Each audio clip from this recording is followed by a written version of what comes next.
In December 2009, the world was watching at the city of Copenhagen as it was hosting the 15th United Nations Climate Change Conference.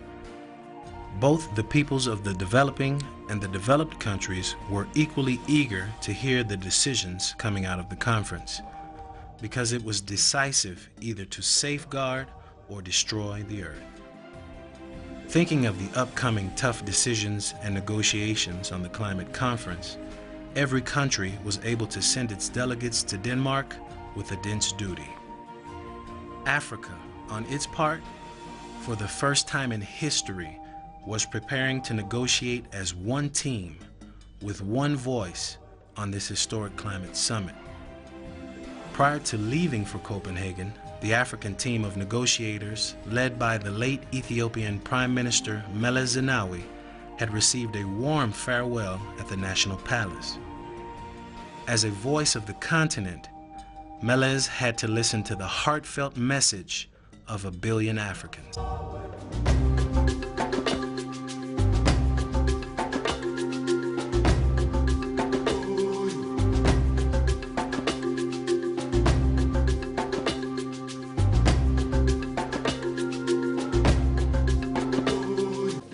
አባቶች በጸሎትና በምህላ ከሕፃን እስከ አዋቂ ከሊቅ እስከ ደቂቅ አፍሪካዊ በየትኛውም መልኩ ከልዑካን ቡድኑ ጎን እንዲሆንና የሚሄዱበት የሚሳካ የሚናገሩት የሚደመጥ የሚጠይቁት የሚመለስ ተልዕኳቸው የሰመረ እንዲሆን በመልካም ምኞት ለማጀብ ነው።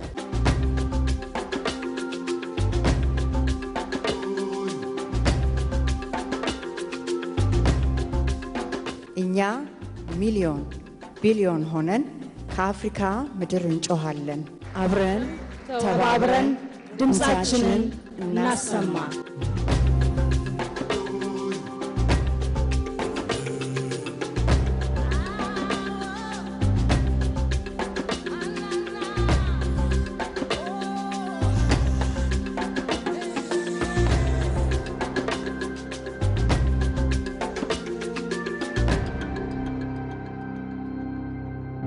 I want to assure everyone here that I will work tirelessly and with total dedication to the fulfillment of the interests of our continent as a whole in the upcoming negotiations. Allow me to conclude by saying, wish me luck, because I know I'm going to need buckets of it in the coming week. Thank you very much.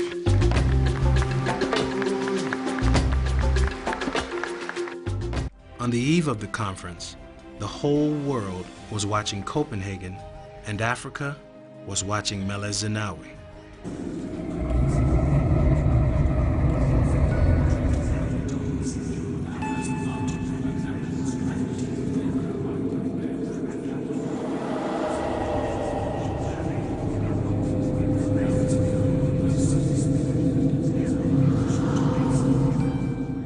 In this crucial moment, Mles was not just an individual or a leader of a country, but the voice of 1 billion Africans.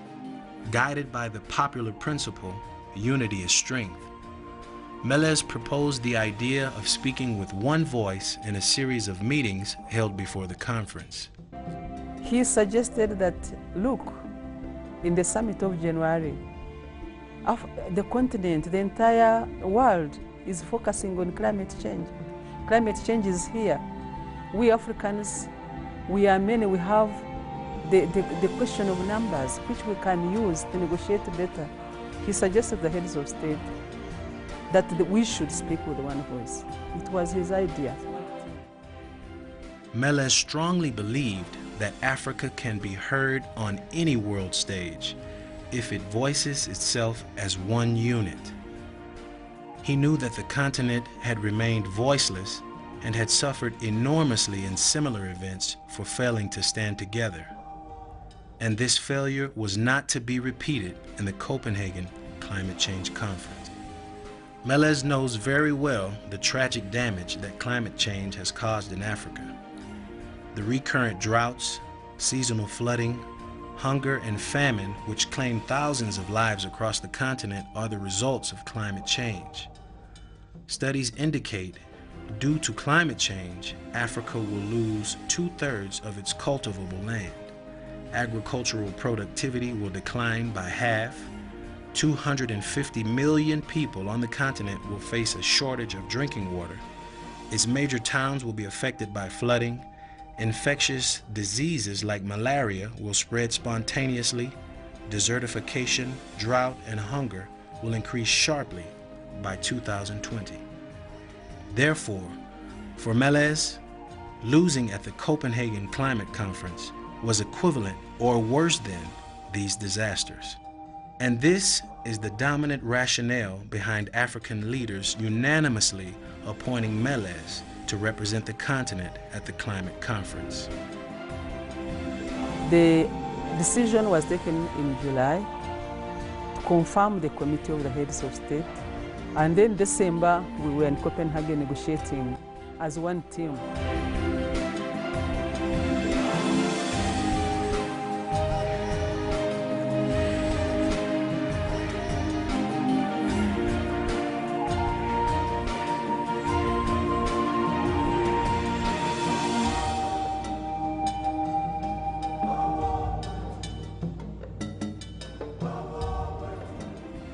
The late Prime Minister is aware of the battle that awaits him in Copenhagen. His mind was stretched between do-or-die alternatives. Hours after the farewell ceremony at the Ethiopian National Palace in Addis Ababa, the 15th UN Conference on Climate Change officially launches in Copenhagen. The time has come for Mles to speak on behalf of 1 billion Africans, and he took the stage with a determination to put his ideas into action.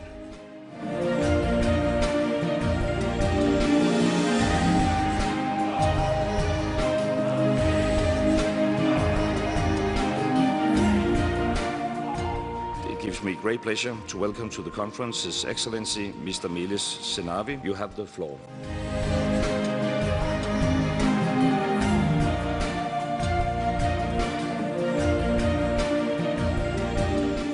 Ethiopia is deeply honored to have been chosen to be the spokesman of Africa on climate change and to lead the common negotiating team. I'm immensely proud to be able to speak today, not on behalf of my country, Ethiopia, but on behalf of Mother Africa as a whole. In his remarkable speech in this conference, Prime Minister Mles Zenawi made the challenge of the continent an international agenda. He also has moved the negotiation power of Africa to an unprecedented level. ከሁሉም አህጉራት በጣም የምትጎዳው በአየር ንብረት ለውጥ አፍሪካ ናት። ጠቅላይ ሚኒስትር መለስ ናቸው የአፍሪካን ሚና በአየር ንብረት ለውጥ ድርድር በጣም እንዲጎላ ያደረጉት። Every one of us knows that Africa has contributed virtually nothing to global warming, but has been hit first and hardest. The fragility of our ecosystem has meant that for Africans, the damage of climate change is not something that could happen in the future. It's already here with us, sowing misery and death across the land. Africa is indeed paying with the misery and death of its people for the wealth and well-being that was created in the developed countries through carbon-intensive development. That, of course, is fundamentally unjust. Among the negotiation agendas put on the table in the Copenhagen Climate Conference, proposing the size of the Fund for Climate Change Adaptation in developing countries was the most contentious. The developed and developing countries couldn't easily agree on this point. የኮፐንሃገኑ ስብሰባ ላይ ትልቅ ፍጥጫ ነበረ። አንደኛ የአሜሪካ መንግስት የኦባማ ፕሬዝዳንት አቋም ይዞ እንዳይሄዱ ኮንግረሱ ከልክሏቸዋል። ቻይና እንዳትወገዝ ትፈልግ ነበር። ፈረንሳይ ሌላ አቋም ነበራት። At this moment of dispute, the African negotiator, Mles Zenawi, representing not only Africa, but a total of 77 developing countries, came up with a solution. On startup funding, short-term funding for the next 2 to 3 years, I support the establishment of a startup fund of $10 billion per annum for the years of 2010 to 2012. On long-term financing, I propose funding for adaptation and mitigation should start by 2013 to reach up to $50 billion per annum by 2015 and $100 billion per annum by 2020.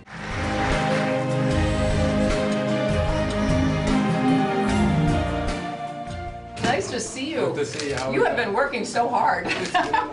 I'm very impressed.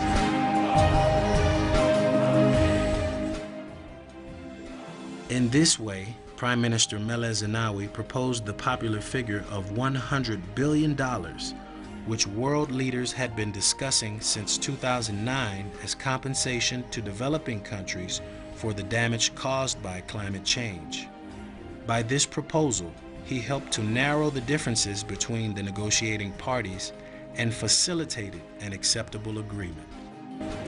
America will be a part of a fast start funding that will ramp up to $10 billion by 2012.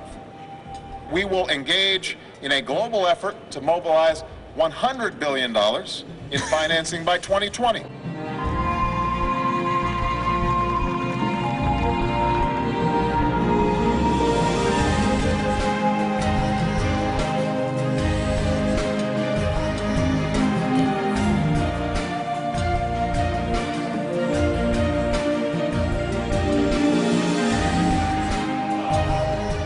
ፈረንጆቹ አነጋገር ከ11ኛው ሰዓት አልፎ ተስፋ የሚያስቆርጥ ደረጃ ላይ የደረሰ ድርድር ነው የነበረው።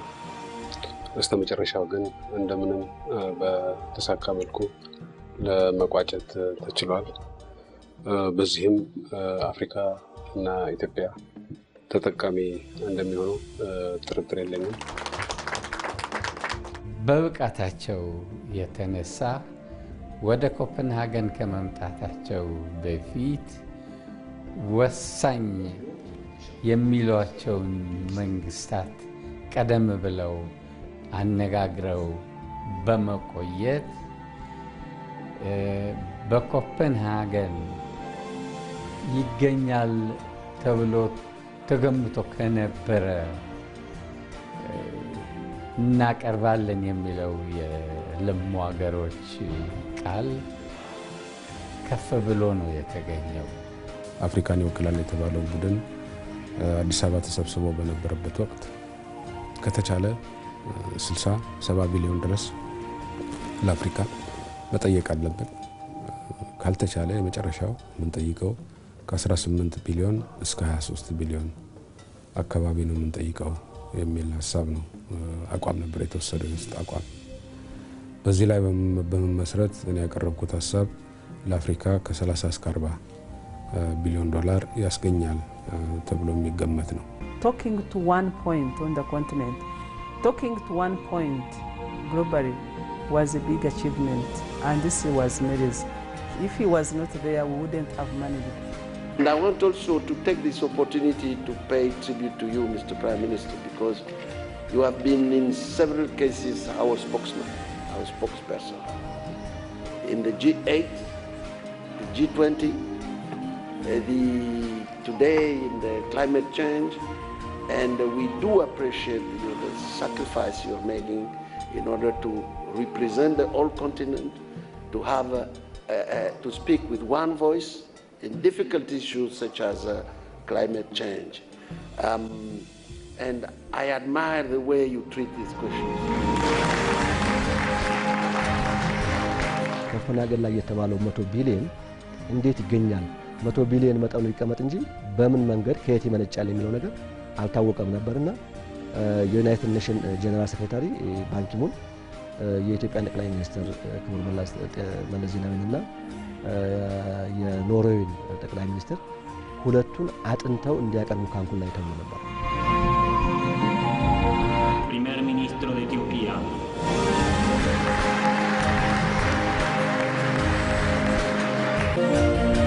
Even in the current difficult global environment, it's possible it's feasible, it's doable for us to mobilize $100 billion of public and private funds for climate change financing.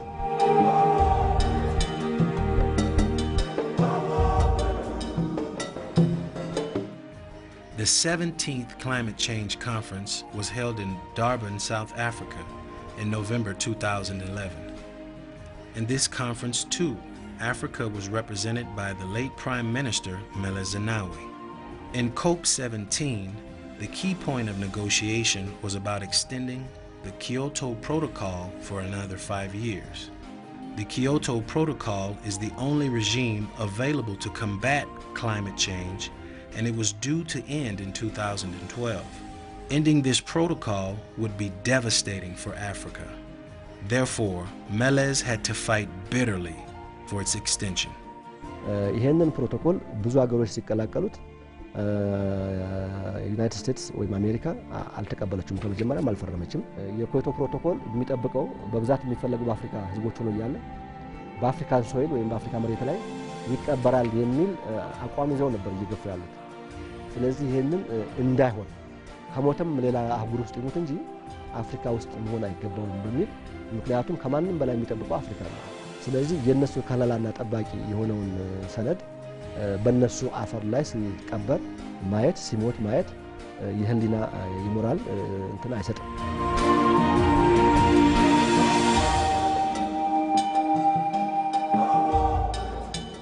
But for Mles, the issue of saving the Kyoto Protocol was not only a matter of achieving peace of mind. Rather, it had a danger that could have diluted his effort of protecting African interests, which he had been working for throughout his tenure in office. Therefore, it was a life or death issue. Prior to the conference, he gathered his team members and provided orientation on how to win the forthcoming battle. This is a huge army. It's a team of 53 players. I don't know of any game which has 53 players in it. Let's make use of our size. We can outflank, outplay any team. One Africa, one message. Could you repeat, please? One Africa, one message.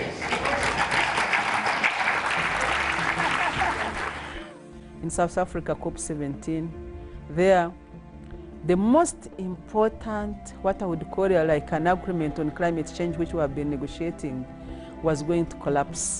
It was in COP17 in Durban, where we were able to save it, and the late PM contributed heavily to that one. Apart from climate change negotiations, Mles had been proudly representing Africa in other prominent world stages such as the G8 and G20 summits. In times of crisis and international concerns, world leaders needed Mles's insightful ideas for a solution. አንደኛ ኢትዮጵያ በአፍሪካ ክፍለ ዓለም ውስጥ ታማኝ አባልነቷን የሚያረጋግጥ ነው።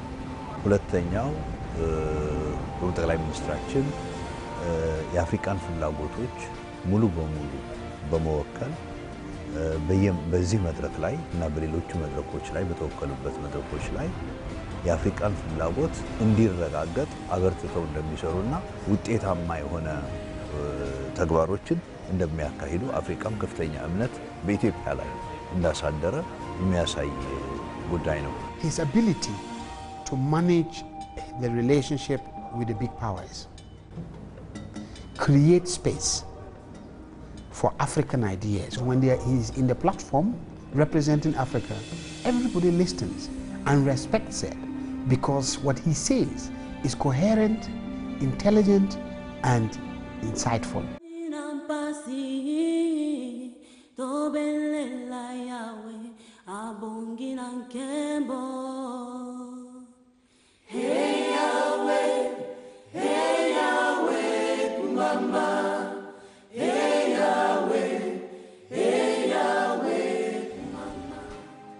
Prime Minister Mles Zenawi's contribution to Africa was not confined to being his voice in critical times. Also, he had worked hard to enhance the overall development and prosperity of the continent. He spoke out loud for Mother Africa, anywhere, anytime, and turned his words into action. During the transformation of the OAU into AU, Prime Minister Mles Zenawi's role was simply instrumental. After the extraordinary summit in Silt in 1999, which came up with the Silt Declaration enshrining, among other things, the establishment of the African Union. Now, the participation and the contribution of Mles in that transformation was very great, and particularly in so far as drafting of the Constitutive Act.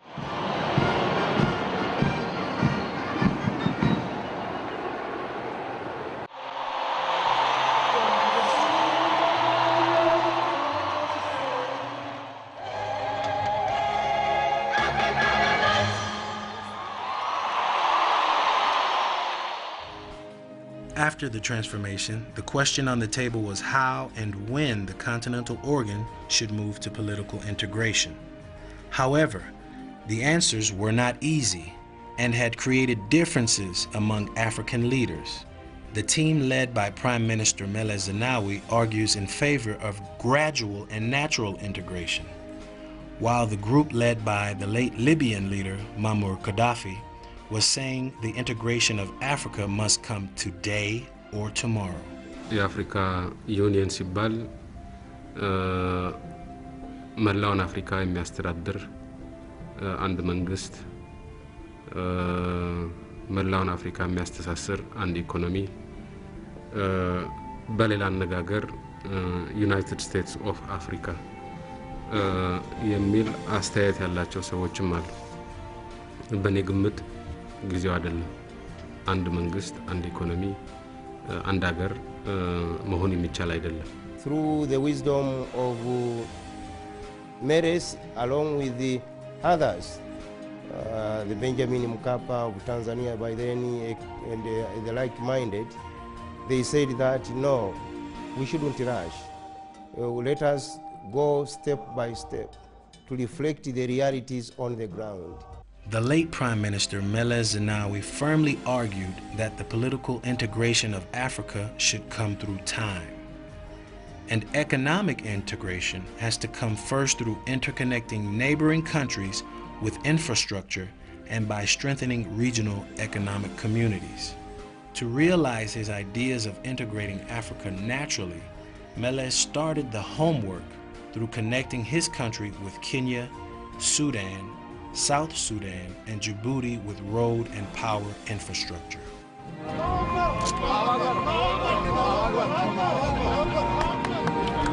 አሁን የተሰራው መንገድ በሁለቱ ወንድማማችና ጎረቤት ህዝቦች መካከል ከዚህ በፊትም የቆየውን ወዳጅነት ይበልጥ ያጠናክረዋል።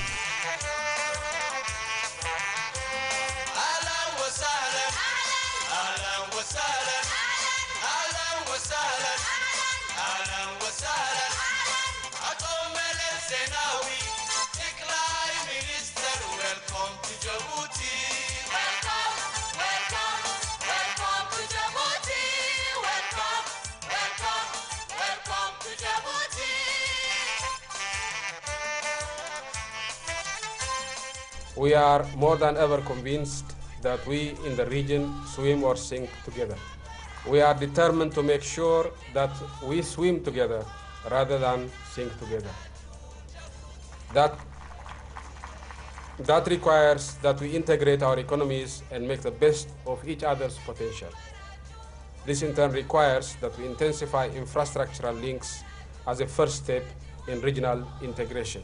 The belief that Africa and its integration process must go on, that the people of Africa need to be united, that Africans, wherever they are, in Africa and in diaspora, have a common history and also a common destiny, that our future is bound together, and that it's only a united and strong Africa that would be able to move us forward, to develop Africa further. One of the reasons why Mles was so insistent on regional integration was that he said that economic integration across the continent was a matter not only of development, but therefore of the survival of Africa as a continent with its own political destiny in its own hands. Africa is a continent of many minds, but Prime Minister Mles was able to get Africa to be one. So in diversity, he was able to have that union of mind. I think that was his very, very big contribution.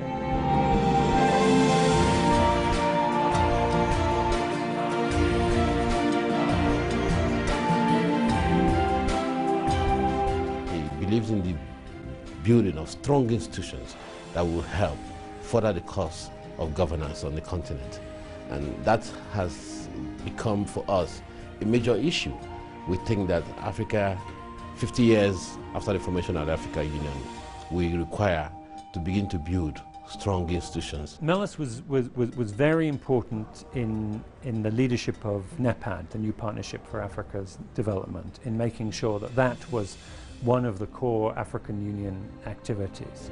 Prime Minister Mles Zenawi was a lifetime student, a voracious reader, influential speaker, and international analyst. Through his research, Mles had identified the main reason why the African economy had been declining for years. According to Mles, the major reason was related to the political economy that Africa pursues. Basically what the late Prime Minister Mles was arguing was that as Africa stands today, it does not have comparative advantage in any agricultural or manufacturing product. And therefore, if the policy prescriptions of the Washington Consensus, of the neoliberals are followed, the state will be reduced in size and reduced in capacity to direct the economy. And what liberalization will then mean is that the leaders in the business sector and in politics of every country will simply turn to rent-seeking, because that is where the profit will lie. So in order for Africa to develop, it needs to follow a different model, a model which is directed by a political leadership. Mles always argued against the neoliberal paradigm, which in his opinion had failed the continent for the last 3 decades. He knew that neoliberalism was the cause of many tragic events in several African countries.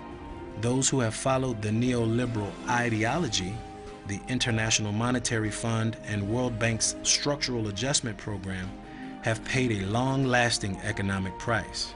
This is how it has killed Africa. After 25 years, we had no roads. Our small industries died. We had no energy. We invested, we even withdrew from research support for higher education. So our research capability collapsed, our infrastructure collapsed, we have no energy to invest, we de-industrialized even before we industrialized, meaning our petty industries died alongside it. We became exceedingly dependent on the imports of external commodity financed by debt and aid. Therefore, we became also exceedingly dependent on the whims of the international donors. In fact, we lost our independence of thought and as people, having ideas about what we want to do with our society. We mortgaged our society to international aid. Mles Zenawi, who was aware of this consequence, did not want to see it happening in his country. Therefore, he was the first African leader who dared to reject the neoliberal policy prescriptions. Indeed, he managed to overcome the series of pressures from the World Bank and International Monetary Fund starting from his first day in power. Prime Minister Mles was one of the first, certainly the first as far as I know, head of government. Very early on he criticized many of the things which now are widely accepted. So, you know, the Washington Consensus type policies when Africa, we say, accounted for the lost quarter century of Africa. We had the reform programs and so on and this is now very widely accepted that there were a lot of mistakes made in the kind of conditionalities that were imposed on Africa in the 1980s in particular. It's notable that in the 1990s, when just after the transition, just after EPRDF came to power, the World Bank and the IMF assumed that they could just dictate to Ethiopia, this poor, weak country just emerging from war, deeply indebted, etc. They could just tell it what to do. And they were actually very surprised when Mles said to them, we're not going to take your money, we're not going to take your loans because the conditions don't suit us. We're going to reject them until you reform your conditions. One of the biggest one was, for example, the Prime Minister strongly resisted pressures from various organizations to liberalize the financial sector, to open the capital account. Okay? And the reasons he gave in his argument have been borne out to be true. So first came the East Asian financial crisis. He made those arguments before the East Asian financial crisis. Even today's financial crisis in the West validates many of the arguments the Prime Minister made at the time, and he saved Ethiopia from it. Africans have, for the first time in 3 decades, real alternatives to the orthodoxy. They now have a choice that they have not had for a long time. The fact that Africans now have a choice is, in and of itself, fundamentally liberating.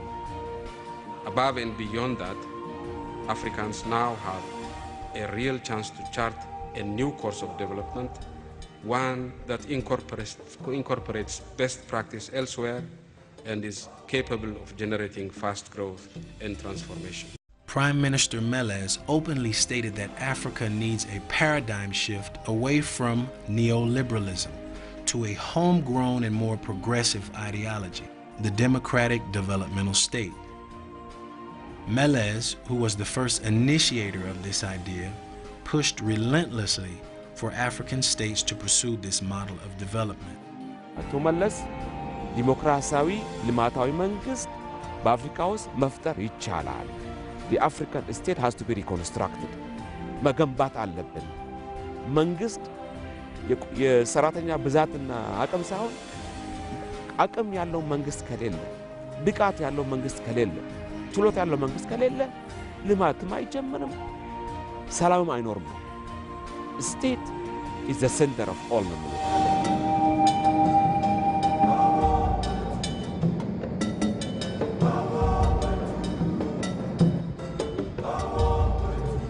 I think that developmental paradigm within Mles has contributed greatly in transforming the Ethiopian socio-economic development. You see changes in Ethiopia. Really, Ethiopia is moving fast everywhere.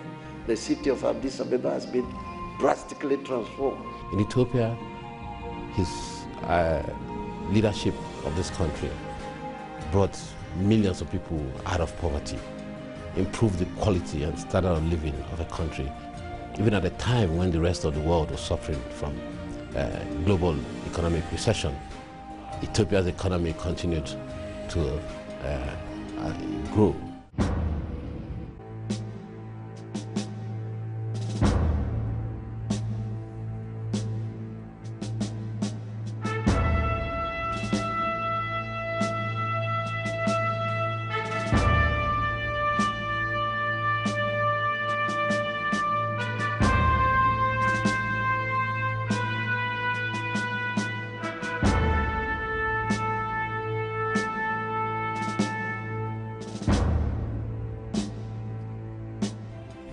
Ensuring peace and stability in Africa was another extraordinary contribution of Mles Zenawi.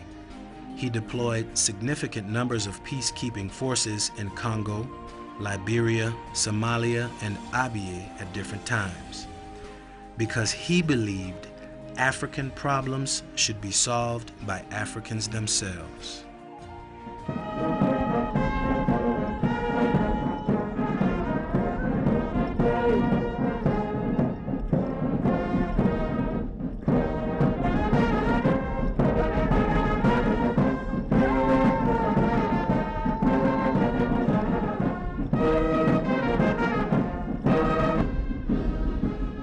Prime Minister Mles saw Africa-wide peace and security as the absolute bedrock of development. Without that, the continent, he said, would always be in a position of weakness, vulnerability and poverty. He was interested in the rest of Africa, in peace and security in most parts of Africa. He managed, despite the difficulties he had at home and the issues he had to deal with at home, to find the resources to send Ethiopian peacekeeping troops to many conflict areas in Africa, to Liberia, to Burundi, to Somalia. He was very important in strengthening the Peace and Security Council. He played an important role in helping to create key African responses to security crises. For example, the African Union High-Level Panel on Sudan, headed by President Thabo Mbeki. Prime Minister Mles was very instrumental in making sure that happened and that it functioned. Once your neighbor's house is burning, it's an African to fold your hands and they just stand by and look at it. Because you don't know, a spark from your neighbors can also affect you. I think it is within that African wisdom, Ethiopia under Mles, that he was committed to assist the neighboring countries to restore peace. Understanding his national and continental role, many people call him the voice of Africa, the activist prime minister, and a champion of Africa's progress. Even though he is no longer with us, his legacy will remain living in the heart of Ethiopians and Africans forever. He looked inwards. He lived for the people. He worked for the people. He believed in the people, and he participated in the process.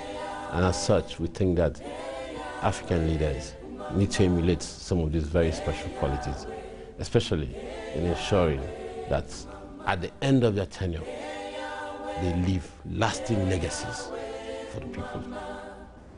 If you go into leadership, do so because you want to provide a service. Judge yourself not by how wealthy you, your family, and cronies have become, but how improved the lives of the poorest people on the ground have become. So those qualities which he had, I think if they were emulated by other African leaders, our continent would shine. We believe that the new leadership would have the courage and the strength to continue from where he left and continue to build for a stronger nation, and also continue to provide for the rest of Africa some sort of leadership. Ethiopia remains the political capital of Africa. Let me take this opportunity to assure you that my government is committed to do all it can to strengthen African interests. This is an enduring legacy bequeathed to us by our late Prime Minister, who more than any other individual raised Africa's banner on high in international fora.